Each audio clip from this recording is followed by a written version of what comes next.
Hello, Reddit. My name is Aaliyah, or Leah for short, 33 years old. After an incident at work, I've been ordered to go through a mandatory minimum of 8 sessions of therapy. As part of my recovery, I've been advised to talk openly about a traumatic experience.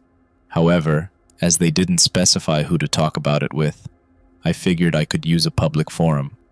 I may be skirting the intentions a bit, but this was doomed to fail from the start. So let's talk about it. The summer when I didn't have a face. Just looking at that sentence seems ridiculous. It was one of those events that were so far disconnected from every other part of my life that, looking back at it, it doesn't seem real, like something that happened to someone else. And I've just been retelling the story to myself over and over. But it was as real as it gets, and to this day, I'm not sure what to make of it. Now, I want to be clear. They call this a delusion. I've gone through countless personality tests and trauma care, and they've given this many names, delusion being the most common. But I refuse to let myself be gaslit. This was real, and no one can tell me otherwise. I can admit my wrongdoings in every aspect of my life but this. Back in the summer of 2001, I was 11 years old. I'd been playing with my friend Imani over at her place all day, and we kind of forgot the time.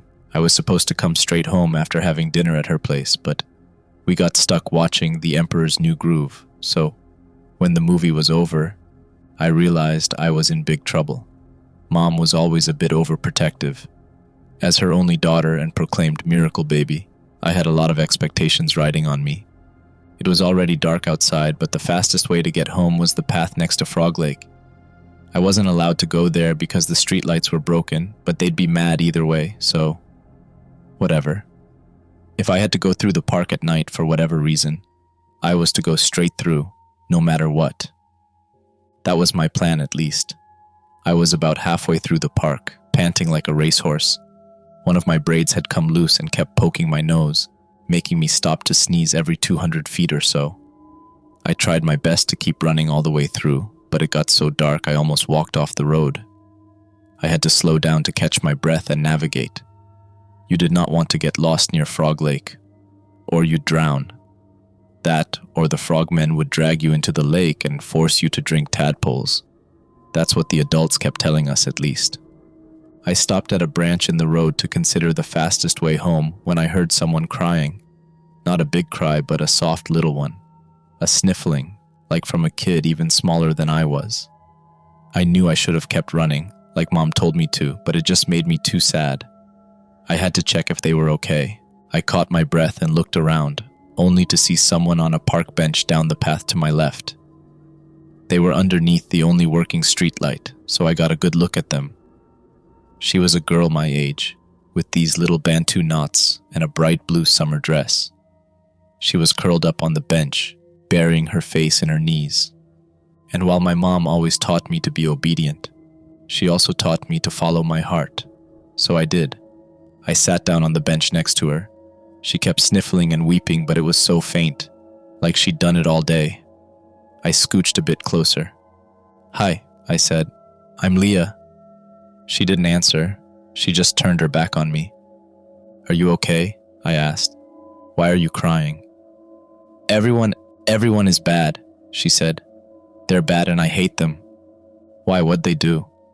"They put this stupid bracelet on, and I can't get it off," she sniffled. "They said it's an ugly girl's bracelet." She held her arm out, and it was this strange copper-like bracelet with little squares linked with iron rings. There were these white silhouettes of people, etched into every other square, with splotches of an iron red color in between. I'd never seen anything like it, and the sides looked really sharp, like sharp enough to cut yourself with. It didn't look safe. "Let me see," I said, taking her hand and scooching even closer. There was no immediate way to take it off, but one of the rings were a bit damaged. I inched it closer to my mouth, gnawed on it a bit, and managed to make a dent.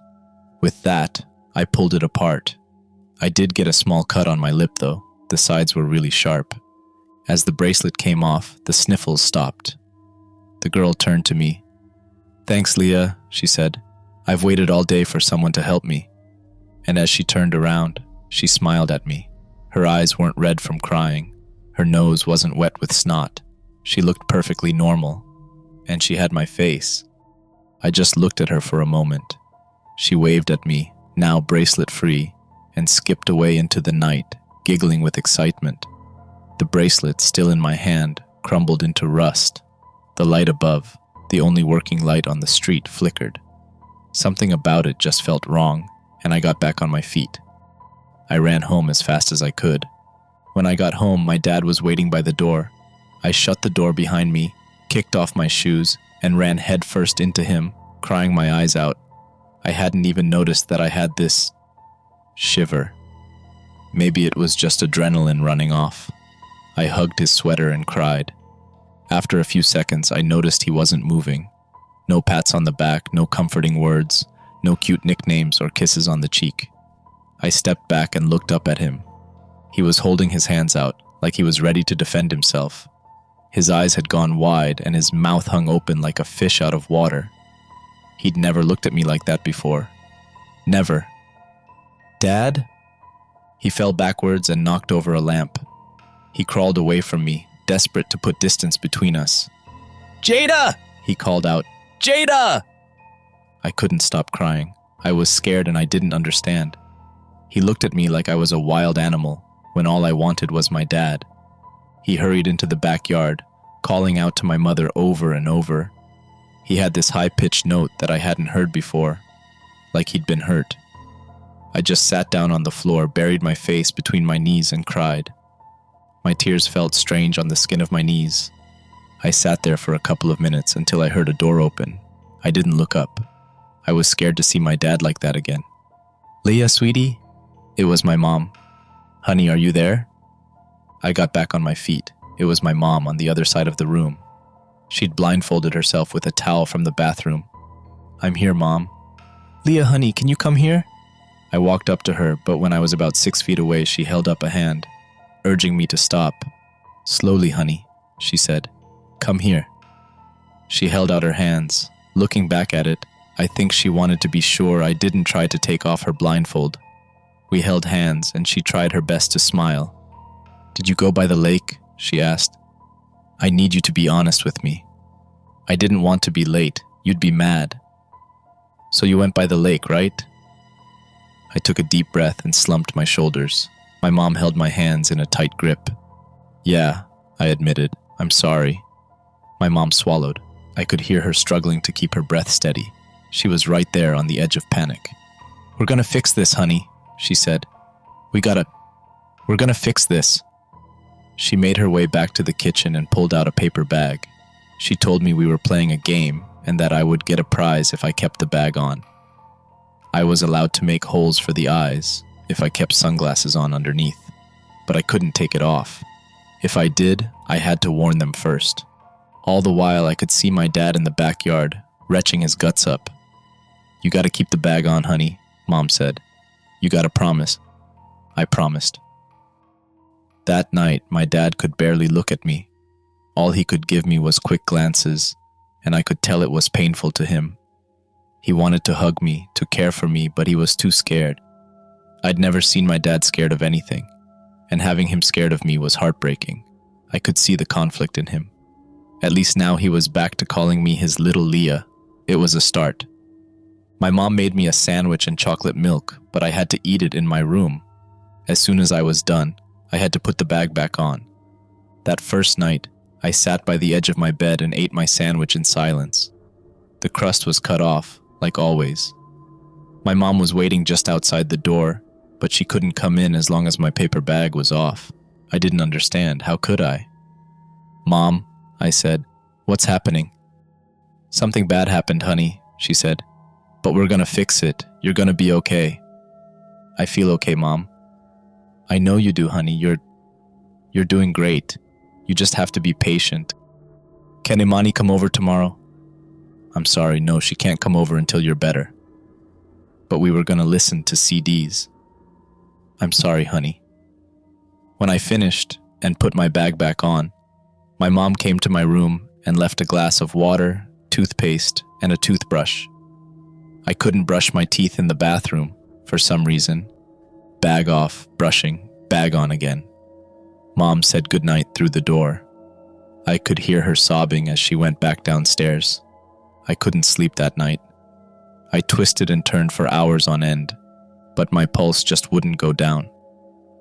Finally, I decided to use the bathroom, stretch my legs for a bit. Only then did I realize they'd blocked my door. Standing there, turning the knob over and over, I realized I was stuck. I could hear my parents arguing downstairs, through the door, snippets of a longer, angrier conversation. "I'm gonna call them," Dad said. "First thing in the morning, we're calling them. You think they'll help us? You think they'll just do that out of the goodness of their hearts? What are we gonna do then? Have you forgotten what it cost us last time? What are we gonna do then? Have you forgotten what we paid?" "I haven't forgotten a goddamn thing, but what are we gonna do then? We're dealing with this. You and me. We're dealing with this." There was a quiet that hung in the air. Something that Mom had said sounded bad. Like dealing with this was a bad thing.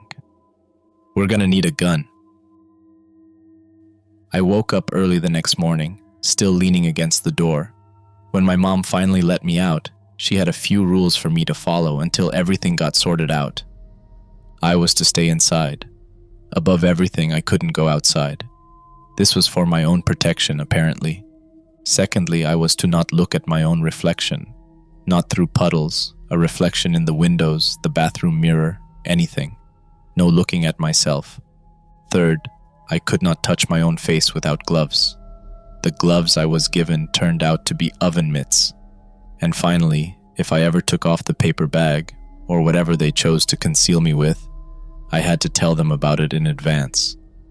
That first day was the worst. I kept getting this awful claustrophobic feeling, like I was stuck in that damn bag. I had trouble breathing and I felt trapped. Once I took it off without warning my mom, but she managed to shield her eyes before it was too late. When I put the bag back on, I could tell she was furious. For a moment, I thought she was going to hit me. She'd never looked at me like that before. "Please, you can't just take it off," she said. "Never do that, never again." Dad just wasn't around. He was out all day and only came back to fetch something from the garage. He and Mom talked for a bit on the driveway, then he was off again. He looked like he'd been crying. All the while I was walking around with my face concealed and oven mitts covering my hands. Mom had taken down all mirrors, and Dad had covered the windows with brown packing tape. While I wasn't allowed to go anywhere, my mom still tried her best to keep me calm. She made me popcorn and allowed me to talk to Imani on the phone, as long as I didn't say anything about being sick. We didn't talk for long. I ended up listening to my new Destiny's Child CD on my own.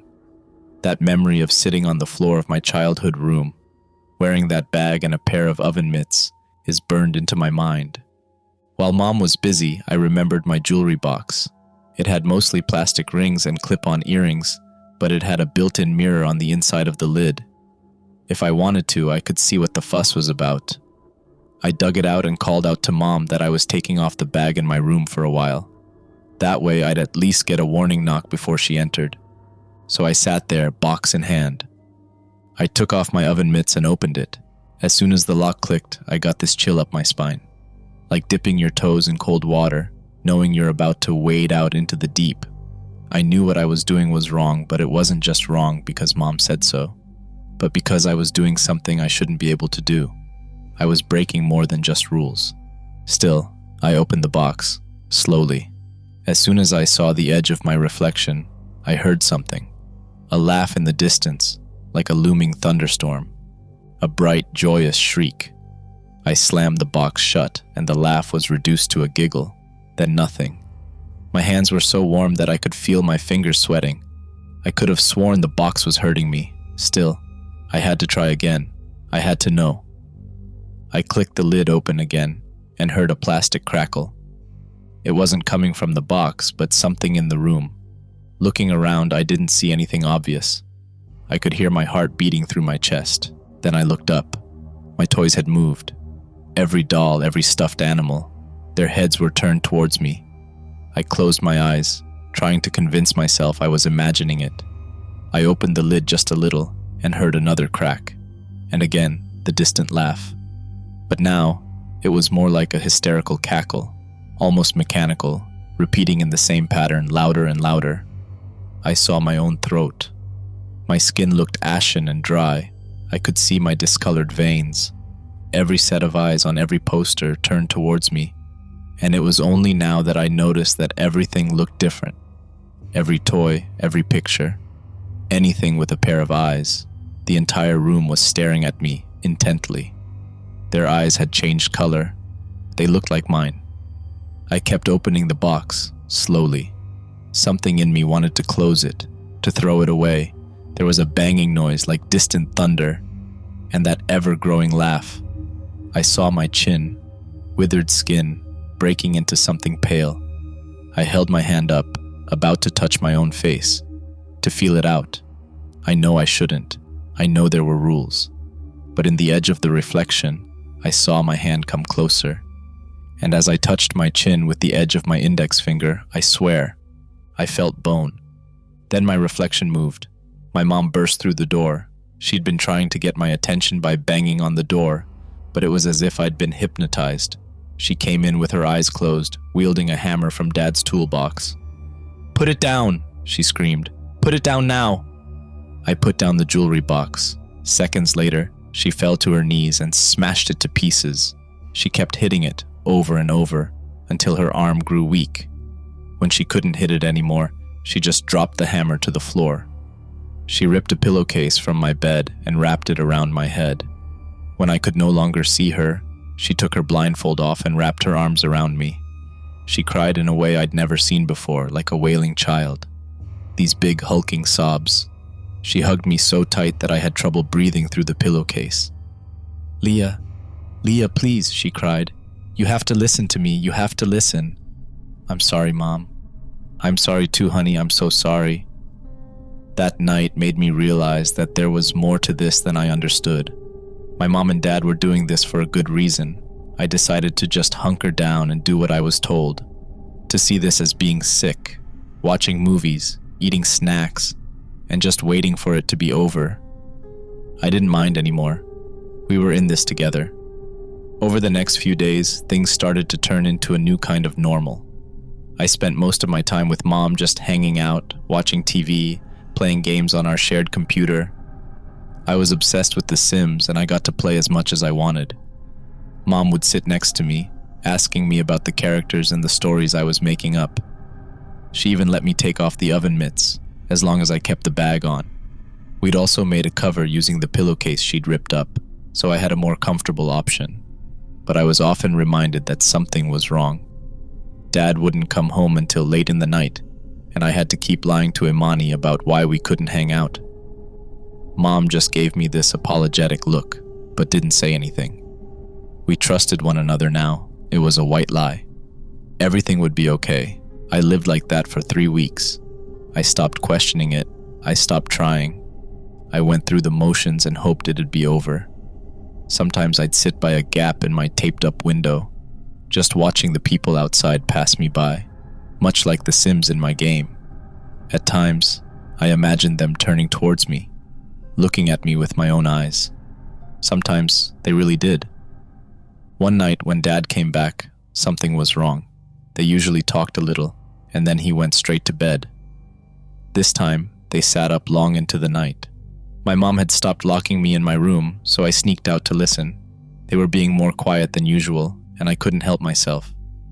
"We gotta bring her," Dad said. "She has to be there."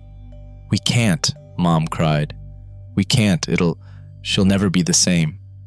You said we should handle it. This is how we handle it. But she doesn't have to be there. We can just... She has to be there, and she has to do it." The next day, Dad didn't go anywhere. He sat with me while Mom prepared breakfast. He gave Mom a long look, sighed, and turned to me. I met his eyes from behind my sunglasses. "Leah, honey, we're going on a trip tonight." "Outside?" Yeah, he smiled. "We're going out on a trip, but I need you to be very careful and to listen really closely. Can you do that?" "Sure, yeah." I nodded. Where are we going? We're gonna make you okay, honey. You are? Dad nodded. He kept his smile firm, but it wasn't genuine, I could tell. That night, Mom and Dad came into my room. I wrapped my head in a new pillowcase that didn't have any holes for my eyes. I couldn't see, and they also gave me a pair of earmuffs. I couldn't hear, couldn't see, and had trouble breathing through the fabric. Mom gave me a big hug. You can do this, she said. Stay strong, be patient, and do what you need to do. They took me to the car, put me in the back seat, and drove off. I heard them talking in the background, but the earmuffs blocked most of it. I picked up a yeah or a no every now and then. I just sat there with my arms crossed, trying my best to stay calm. Whatever was going on felt bad. Again, like we were doing something we shouldn't. I could feel the road shift. It went from smooth asphalt to gravel, and then a bump dirt road. I had to steady myself against the door to keep my earmuffs on. I could hear a low, "Sorry, honey," from my mom. I reminded myself to do what she said. Be patient, be strong. After what felt like an eternity, the car stopped. Still seeing nothing, the car door opened, and a hand led me outside. I'd recognize Mom's hand anywhere. It was all I needed to feel safe. She led me through a forest path, down a short hill, and into a clearing. Mom and Dad asked each other really quiet questions, mostly just one or two words. The only one I caught was, "Here?" Finally, I heard my dad shout something. Mom pushed the earmuffs closer together, blocking everything but my own heartbeat. I could feel water seeping into my sneakers. There was an argument, something loud and angry. Dad rushed past me. I felt the texture of his jacket brush against my arm. Another scream, a back and forth. Mom took off the earmuffs. She put something warm in my hands, something heavy, something metallic. You have to take it off, Dad said. She has to see her, it has to transfer. Mom didn't respond. She just kept sobbing as she unwrapped the pillowcase. Everything was blurry while my eyes adjusted. Shades of black and withered green. Blue petals from a flower crushed under my sneaker. We were deep in the woods. I could feel a faint breeze, making the hairs on my arms stand up. I felt nothing on my face, however. Nothing at all. And right there, collapsed in the soggy moss, was the little girl I'd met by Frog Lake. She was tied up and placed on the ground in front of me. I was holding a handgun. I didn't know it at the time, but the safety was off. "Honey, listen," said Mom. "You have to do this. It has to be you. Don't think, just point at it and squeeze the trigger, okay? Leah, honey, follow my lead." Dad was standing on the side, closing his eyes. His hands were bloody. The girl dropped in front of me looked like me. But there was something off about her. I couldn't quite put my finger on a single thing. It wasn't just the hair. There were slight differences overall. Her eyes were a little further apart, her chin a bit longer. She looked like me, but it wasn't really me.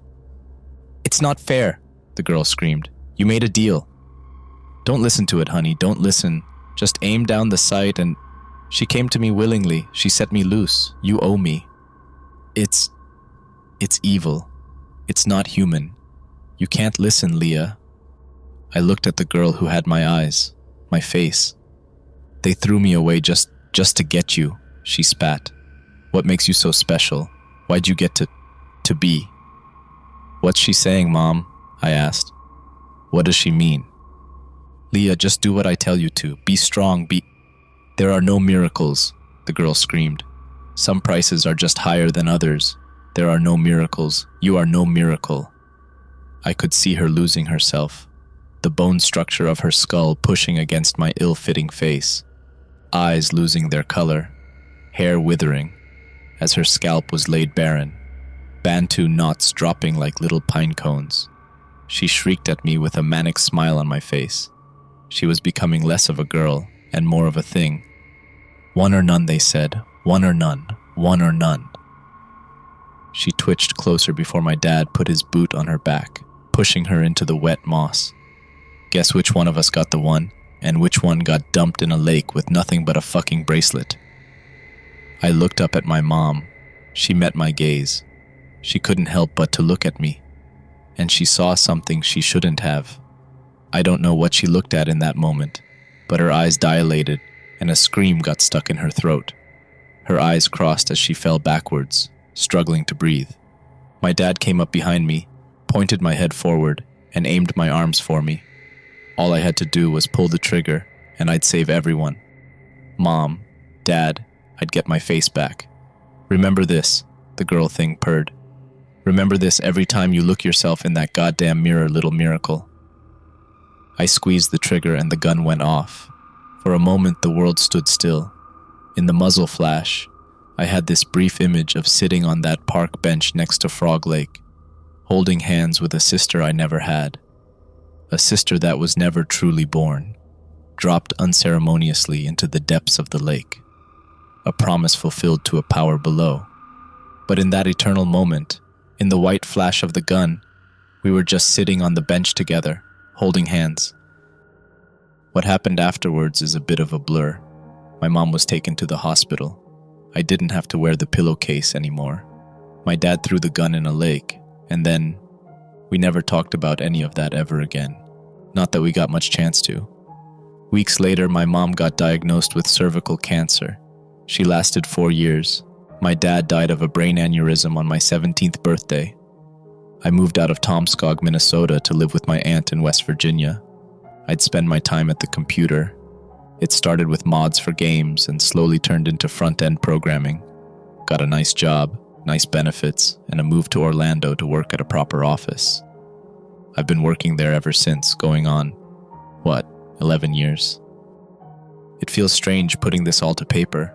I've had no one to talk to about it, and medical professionals don't really agree with the whole notion of giving their mental patient the benefit of the doubt. There was an incident at work. We'd closed a deal with a large client, and my boss was doing this pep talk where we all went around the room with a mirror to psych ourselves up. We were to say an amazing thing about ourselves. When I looked at myself, I was going to say I had a great sense of humor, but my words got stuck in my mouth. Looking back at me was me. But not really. It was me, but I had Bantu knots in my hair. And then I saw myself blink. I don't really know what happened after that. I broke the mirror and tried to stab someone with a cake knife, apparently. I was carried out by security and put on immediate medical leave. They'd never had a problem with me before. And I'm team lead in a group of 9 people, so they're not eager to get rid of me. Now I can't stress this enough, I'm fine. This hasn't happened before. I think, if anything, this had to do with my boss calling me a miracle worker, and it triggered something in me. Maybe something out there lives on, through me. And maybe that something wants, desperately, to come back.